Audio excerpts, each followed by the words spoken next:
This podcast will cover two different mausoleums in Rome. First, we'll cover the Mausoleum of Augustus, then we'll cover the Castle Santo'Angelo. First, we'll start off with the Mausoleum of Augustus. The mausoleum is a large circular tomb that is above ground, and the construction was completed in 28 BC. Upon its completion, it held the record of being the largest tomb during the Roman period. It is located in the Piazza Augusto in Puerto and roughly translates to the Plaza of Emperor Augustus near the Tiber River. It was one of the many large structures built during Emperor Augustus's rule, who was Rome's first emperor. The mausoleum was built for the imperial family and the successors including Emperors Tiberius, Nero, and Nova. Some of the tectonic aspects of this mausoleum include it having a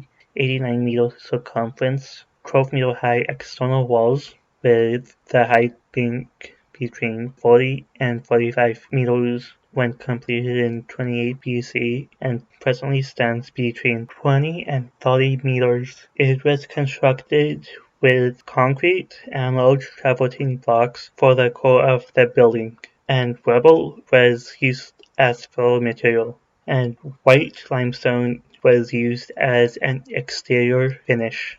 Next, we'll be moving on to design. The mausoleum has a single exterior entrance facing south, then it moves into two hallways to a bigger inner chamber, and then into another hallway into the smaller inner chamber, then into a central pedestal that was possibly used for an urn which held the ashes of Emperor Augustus. This mausoleum was meant to rival other rulers' tombs at the time, such as King Mausoleus of Caria and Alexander the Great, and the shape of the structure references other significant tombs of the Bronze Age. When Augustus died, two bronze plaques were placed on either side of the entrance listing all of Augustus' important achievements. These plaques were later removed. One was placed outside of the Church of St. Mary Margaret, and the other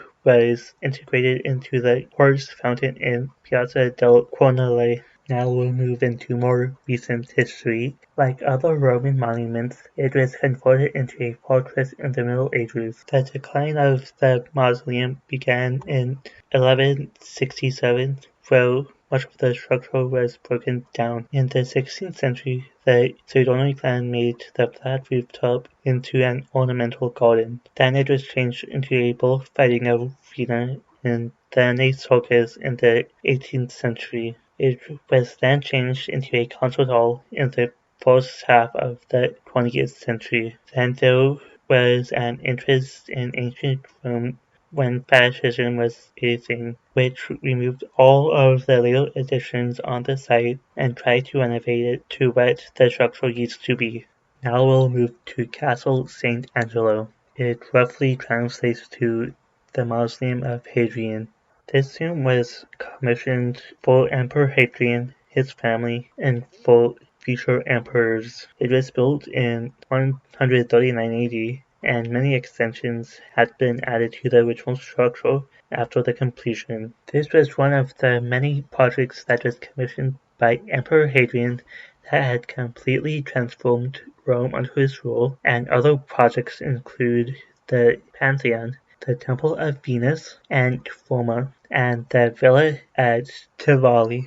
In 401 BC, much of the tomb's decorations and content had been lost since its conversion to a military fortress. In 410 BC, the urns and ashes were scattered by Visigoth rulers during the Alaric backing of Rome. One of the surviving features is a capstone of a funerary urn that is possibly of Emperor Hadrian. There is a legend that the Archangel Michael has appeared on top of the mausoleum, sheathing his sword as a sign to end the plague of 590 BC, which is the event that gave the structure its its name. In the 14th century it was converted into a castle and was connected to St. Peter's Basilica, which was commissioned by Pope Nicholas III. It was most recently used as a fortress, a prison, and a palace. It is currently being used as a museum. For listening.